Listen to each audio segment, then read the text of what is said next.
Bonsoir et bienvenue à ce nouvel épisode de l'Hebdo, votre référence en actualité estivale sur les ondes de TVBL. Mon nom est Héloïse Lagacé et je suis votre animatrice. Ce soir à l'émission, je me rends à Prévost pour la première édition du festival Brasses et Laurentides, un événement pour les passionnés de microbrasserie locale. Je m'entretiens ensuite avec François Bélanger, le nouveau maire de la ville de Mirabel. À Saint-Eustache, la petite église Cabaret Spectacle accueille le théâtre documentaire Si Dieu le veut pour sa toute première représentation.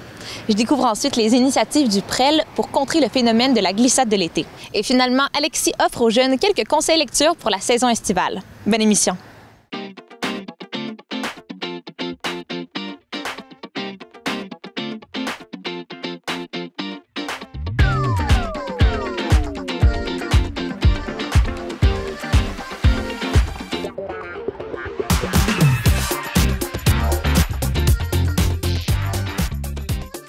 Du 18 au 20 juillet dernier, à la gare de Prévost, avait lieu la toute première édition du festival Brasses et Laurentides, organisé par Shawbridge en collaboration avec la ville de Prévost.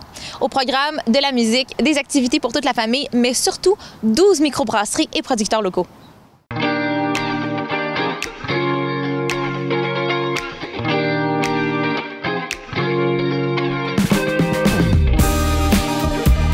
On est ici pour la première édition du festival Brasses et Laurentides qui a lieu en fin de semaine. C'est vraiment une réussite dès les premiers instants depuis hier, vendredi, aujourd'hui, samedi. Il y a du monde, il y a des familles, il y a des jeux d'enfants, 12 brasseries des Laurentides, des food trucks, des artistes, un tatoueur, du maquillage pour les enfants, des jeux d'enfants. Je suis en compagnie de mon fils Arthur. As-tu du plaisir, Arthur? Oui. Puis, on est vraiment chanceux, choyés. Ce soir, Stéphane McNichol et GCR live sur la scène Shawbridge. Ça va être une très belle soirée. Puis là, on danse au rythme des mix de DJ Boogie, qui est des Laurentides aussi. Richie Philibert, on est bien content de la participation des habitants. Des artisans aussi, je pense aux fromagers de la Table Ronde qui sont là, Dieu du ciel, des anciens qui sont là, le restaurant Linux de Saint-Sauveur, on est très fiers que les gens y participent. Bien content de faire connaître le savoir-faire artisan agroalimentaire et brassicole des Laurentides qui gagne à être connu de plus en plus. Shawbridge est situé à côté de la gare de Prévost, le site de la gare de Prévost. Ça a toujours été un très beau site pour faire des événements. J'en ai parlé à la ville de Prévost, au maire, au loisir, tout le monde a embarqué. Notre député Sonia Bélanger a embarqué. Xavier Antoine, le préfet, la MRC a embarqué. Tout le monde a embarqué et trouvait que c'était une très bonne idée. On est vraiment très heureux. Puis en plus, on a Dame Nature, on a la météo de notre côté. Là, fait que c'est génial. C'est familial parce que c'est l'été, c'est le temps des vacances. Premier week-end des vacances de la construction. On sort en famille. Puis c'est un événement qui est rassembleur. Puis les gens aiment bien boire, bien manger. On a aussi le Buvons les Laurentides qui est là, qui fait connaître les producteurs viticoles, les distillateurs. On a la manufacture de Sainte-Agathe qui est là. Fait que c'est que du bon pour tout le monde. Nous, à Shawbridge, entre autres, on achète presque exclusivement des matières premières québécoises. On transforme le porc du Rang 4 pour faire nos saucissons. On transforme le fromage des fromagers de la Table Ronde pour faire le saucisson rassembleux avec le porc du Rang 4 de la Naudière. La Naubière est là aussi en passant, fait qu'il y a les Laurentides et la Naudière. Puis Vagabond est là aussi, donc on a aussi un brasseur itinérant qui est là avec nous. On est bien fiers, bien contents. La population est vraiment positive. Là. Tout le monde me donne des commentaires positifs sur l'événement. Wow, quelle bonne idée, on veut que ça se répète. Puis je vous promets une chose, ça va se répéter chaque année, le même week-end, pendant très nombreuses années. Merci à toute la population, tous les gens des Laurentides d'acheter local, d'acheter régional. Vous savez, nos entreprises font vivre beaucoup de gens partout à travers le Québec. On a besoin de vous, on a besoin que les gens achètent nos produits au profit des grandes marques parce que, un, ça a du goût. Deux, vous faites travailler les gens d'ici, puis en plus, vous découvrez, puis vous participez au développement du talent artisanal. Puis avec ça, on va développer des produits qui vont éventuellement peut-être parcourir toute la région du Québec, toutes les régions du Québec, peut-être ailleurs au Canada et encore plus loin, qui sait. On est bien fiers de ce qu'on fait.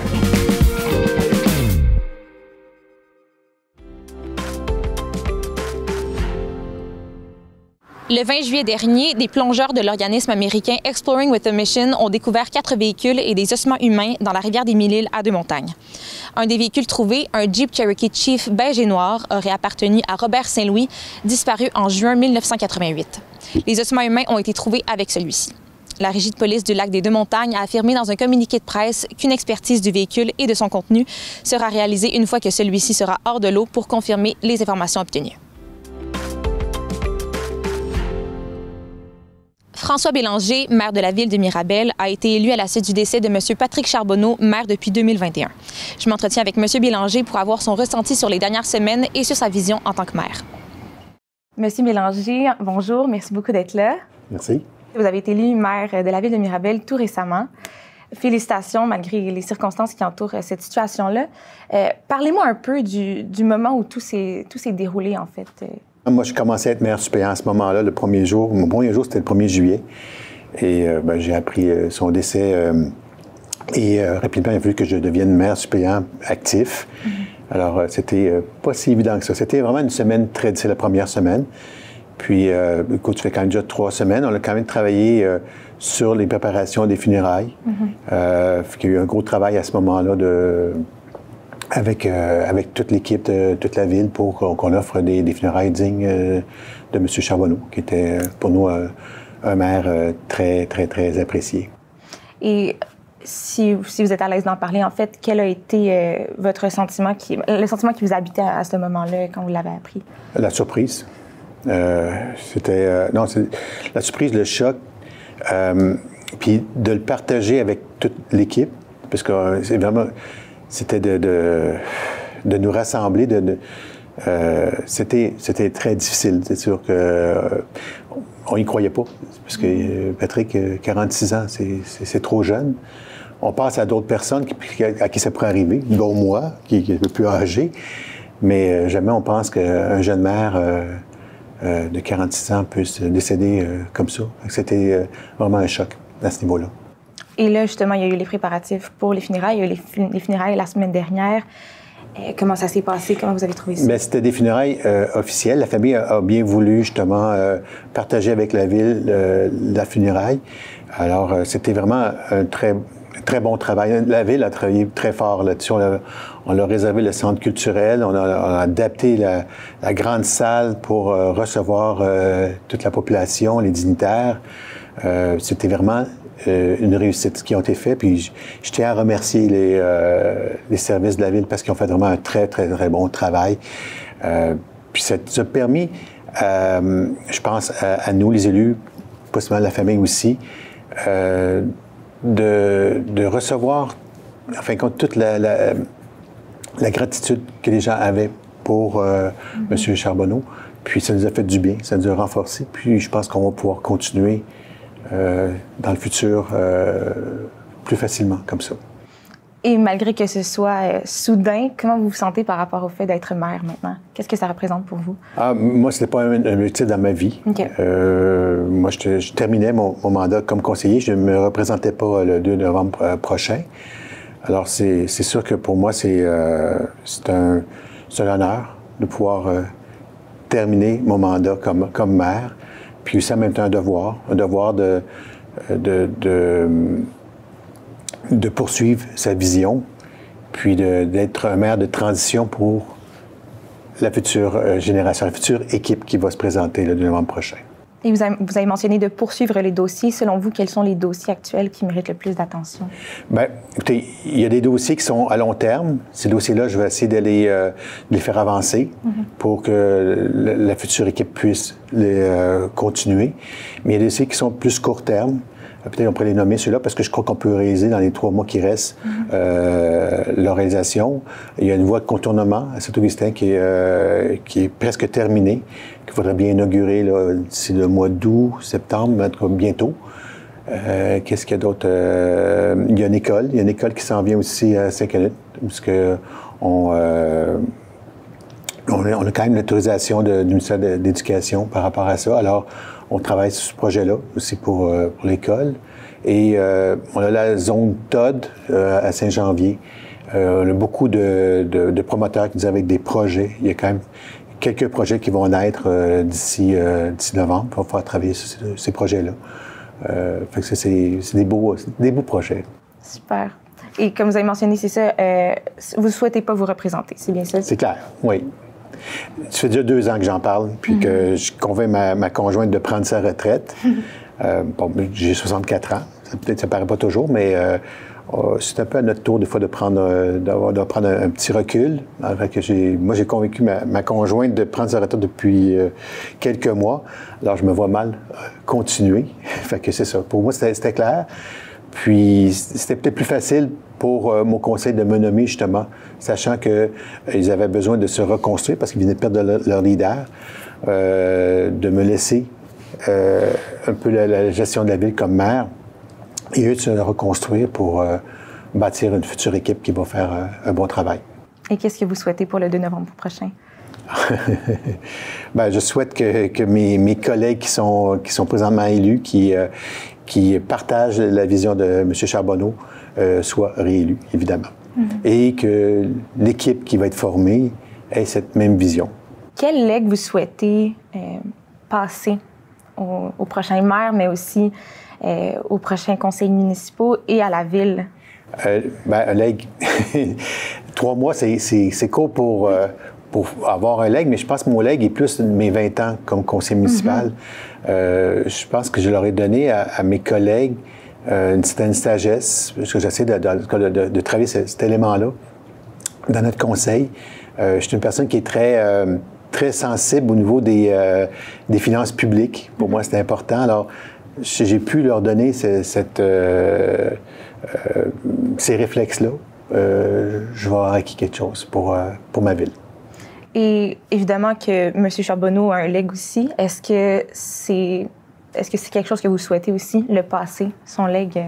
Bien, son legs c'est quelque chose de continu. Il y a une vision de développer, avoir des infrastructures au niveau sportif dans notre ville. Il y a des choses qui sont commencées. On ne peut pas toujours en parler. Il y a quand même des choses qui sont confidentielles. Mais cette vision-là, je l'ai. Mon conseil là.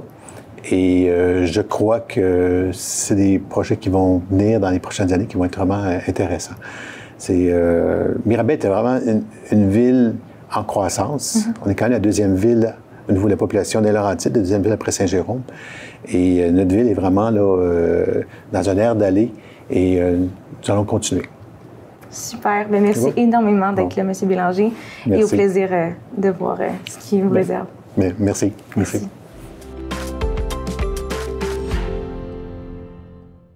Si Dieu le veut, théâtre documentaire écrit par Stéphane-Emmanuel Roy et mise en scène par Marilyn Bastien, sera de passage à la Petite Église Cabaret Spectacle le 25 juillet prochain pour sa toute première représentation qui se veut une générale ouverte au public.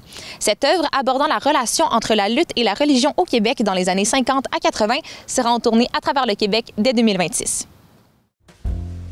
Si Dieu le veut, c'est un théâtre documentaire qui fait le lien insoupçonné entre la religion et la lutte. C'est surtout sur la lutte. Et on passe toute l'histoire de la lutte de 1850 jusqu'à aujourd'hui.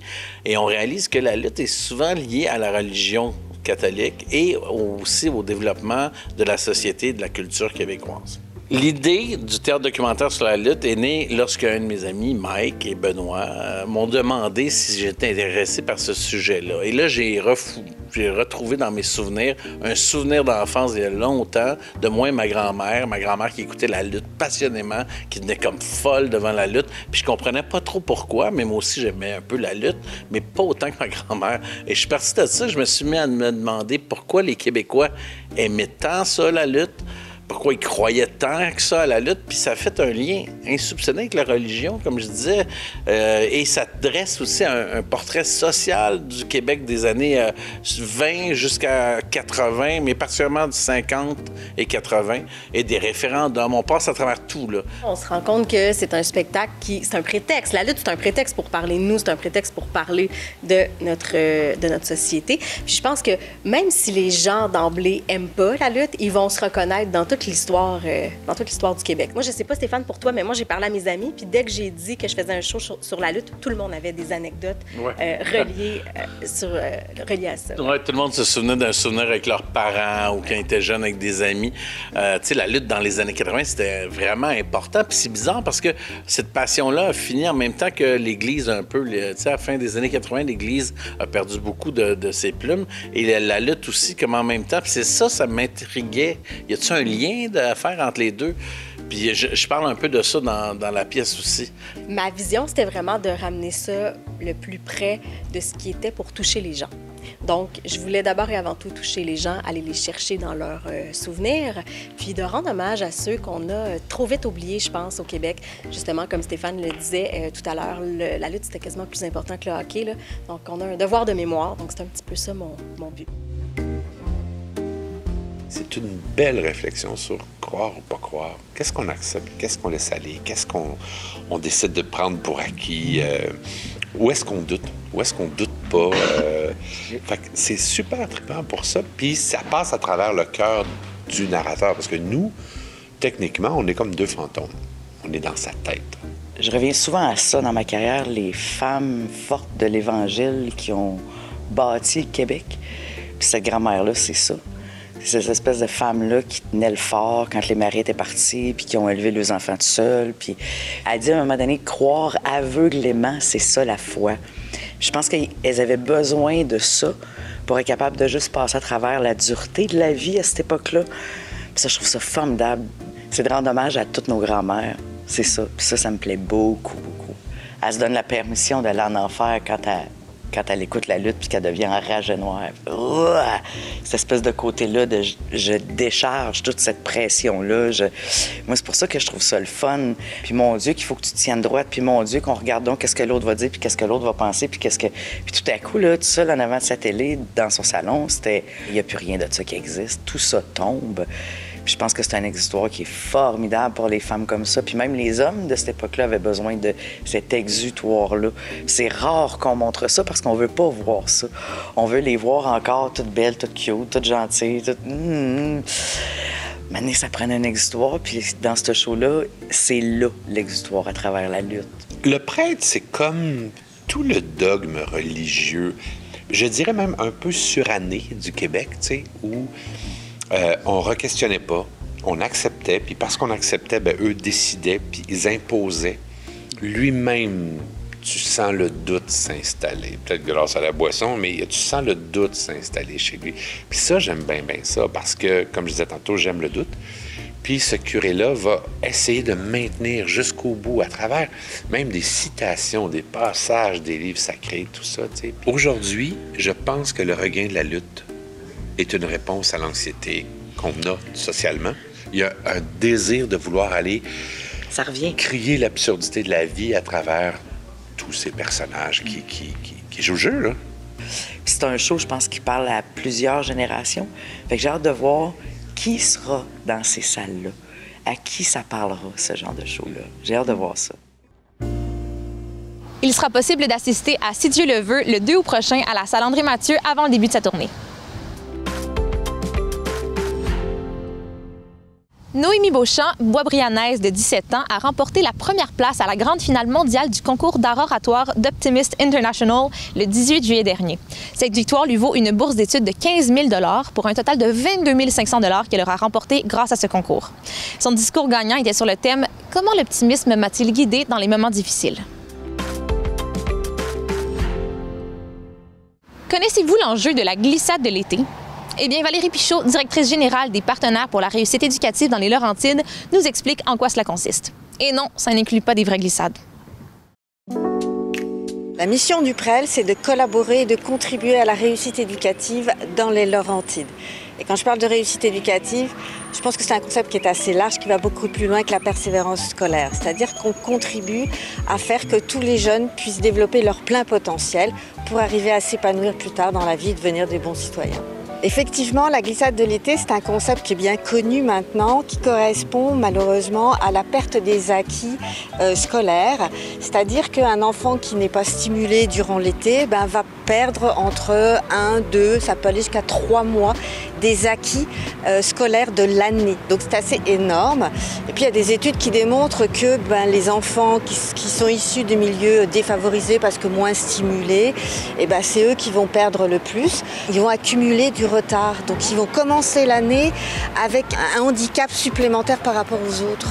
Donc la glissade de l'été, on sait que il suffit de stimuler les enfants, il faut les occuper pour que ils se développent, pour qu'ils lisent, pour qu'ils jouent, pour qu'ils explorent.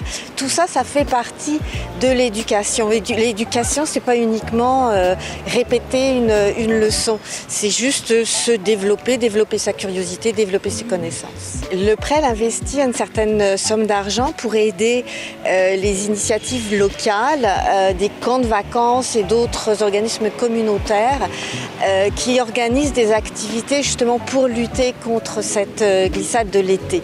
Donc cette année, on a subventionné plus de 22 projets. Ça correspond à 680 enfants. Donc on est très très content et ça représente une somme quand même importante de 130 000 $ et on peut le faire grâce au ministère de l'Éducation.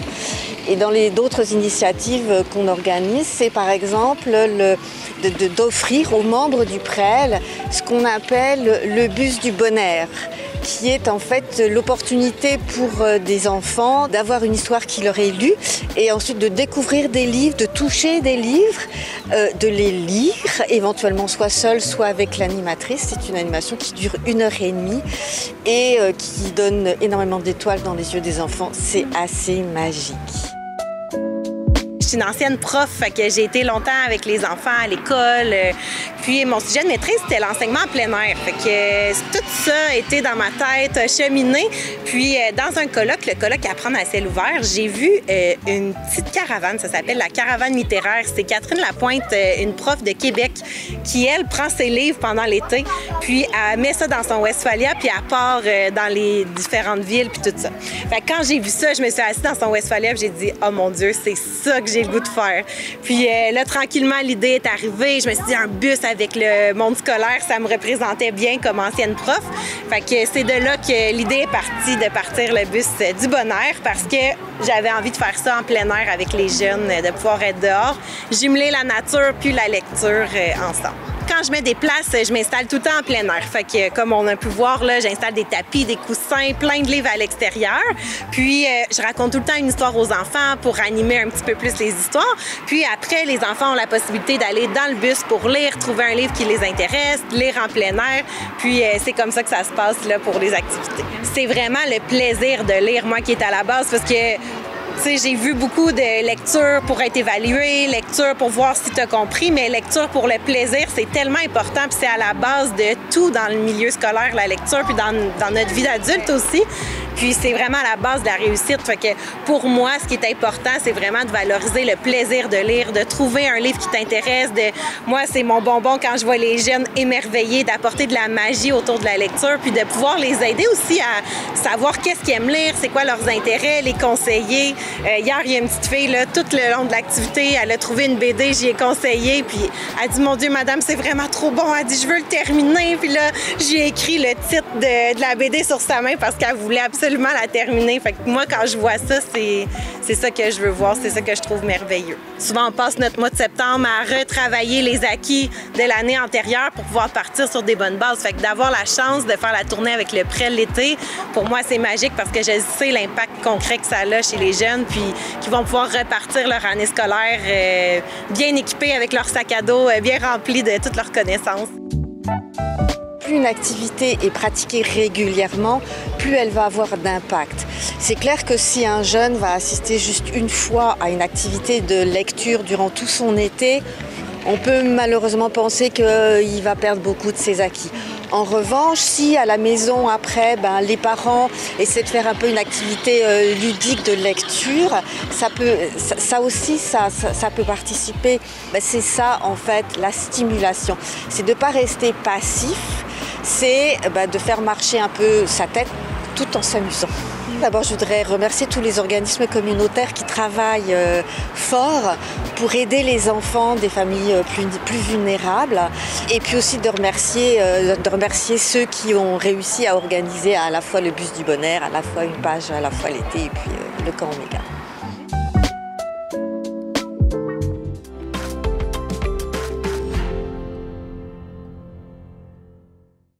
Alexis, de quoi tu nous parles cette semaine? J'ai décidé de venir vous parler de, dans le fond, des suggestions littéraires, tout pour rester à jour dans ses lectures et profiter de l'été. Mais ça tombe bien que tu le mentionnes, c'est vraiment un phénomène qui arrive. Là. Pendant l'année scolaire, on travaille fort, mais pendant l'été, il y a la glissade d'été qu'on appelle. Fait que c'est un bon sujet que t'amènes aujourd'hui. Parle-nous-en. C'est quoi tes suggestions? Premièrement, je voulais vous proposer le roman Miss Pérégrine et les enfants en particulier. Dans le fond, ça se compose de 6 tomes, donc c'est une série très intéressante à lire. Et dans le fond, c'est une jeune fille entourée d'enfants particuliers dans un manoir, dans une maison dans le fond, et qui vivent toutes sortes d'aventures incroyables et fantastiques. Donc c'est très bien pour s'évader le temps d'un été. Très le fun! Deuxièmement, il y a le roman Eragon. Dans le fond, c'est un jeune dragon qui vit toutes sortes d'aventures, encore dans un monde fantastique, bien sûr. Ça se découpe en 4 tomes. C'est très intéressant pour les amateurs de fantasy. Et si on veut quelque chose de plus réaliste, qu'est-ce que tu nous conseilles? Je vous propose la série de livres Sherlock, Lupin et moi. Dans le fond, c'est comme une combinaison des livres de Sherlock Holmes, de Lupin, d'Arsène Lupin dans le fond, et du personnage principal qui représente moi dans le fond. Et c'est une série de plusieurs tomes qui racontent plein d'histoires d'intrigues policières. C'est très intéressant pour se creuser ses méninges et travailler un peu le cerveau pendant l'été. Certainement. Et justement, c'est ça, c'est plein de belles offres de livres qui peuvent intéresser les jeunes. C'est où qu'ils peuvent aller chercher leurs livres? Est-ce qu'il y a des sites web pour conseiller des livres pendant l'été pour les jeunes ou des programmes dans les bibliothèques pour ça? Bien sûr, dans la bibliothèque, il y a souvent des employés qui travaillent là et qui sont excellents pour vous suggérer des livres adaptés à votre image et adaptés à vos goûts pendant l'été. Toutes les villes ont, dans le fond, une bibliothèque municipale, donc c'est très intéressant pour se procurer des livres et en emprunter gratuitement, donc idéal pour emprunter plusieurs livres. Et les bibliothécaires là-bas peuvent vous faire de très, très bonnes suggestions. Il y a aussi un excellent programme québécois qui existe, ça s'appelle Ago on lit. Et dans le fond, vous pouvez aller sur le site Internet, remplir vos champs d'intérêt, votre âge, vos goûts littéraires, et ça va vous faire une sélection personnalisée de livres à lire. Donc, excellent pour se trouver de bons livres à lire cet été. Et évidemment que l'été, c'est l'occasion pour se promener, voyager un petit peu, être en vacances et en profiter. Donc, on n'a pas toujours accès à des bibliothèques qui nous permettent d'acheter des livres, par exemple, en français ou de s'en procurer. Qu'est-ce que tu nous conseilles dans cette situation-là? Absolument. J'ai une alternative gratuite qui existe en ligne. Ça s'appelle prénumérique.ca. Et vous allez sur le site de la Bibliothèque des Archives nationales du Québec. Vous créez un compte et là, vous recevez un code que vous pouvez rentrer dans Prénumérique et emprunter parmi une large sélection de livres un livre numérique que vous faites télécharger sur votre tablette ou sur une liseuse si vous en possédez une, ou même lire dans un navigateur. Donc bref, les options sont très multiples pour avoir accès à un livre gratuitement, à portée de main, partout dans le monde. Très cool. Et selon toi, évidemment qu'on encourage beaucoup la lecture chez les jeunes, ça c'est pas un secret. Pourquoi tu penses que c'est important de lire? Je pense qu'en lisant, les jeunes, ils apprennent beaucoup de choses. Ils apprennent beaucoup de nouveaux mots, beaucoup de formulations de phrases qui peuvent beaucoup réinvestir dans leur production écrite à l'école. Oui, donc je pense que c'est un immense atout d'avoir beaucoup lu pendant sa jeunesse parce que ça nous apprend à bien écrire, à avoir une belle plume, disons. Et je pense que les jeunes qui lisent beaucoup à l'école ou à la maison sont plus performants, dans le fond, dans leur production écrite ou dans les situations de lecture à l'école. Donc je pense que c'est un bon passe-temps, une belle passion, mais qui a beaucoup d'avantages quand on rentre dans un contexte scolaire parce que ça pratique non seulement notre cerveau, ça développe et ça nous permet d'écrire mieux et de lire mieux à l'école également. Mais très intéressant ça, Alexis. Merci beaucoup. Puis on se revoit la semaine prochaine. Merci beaucoup.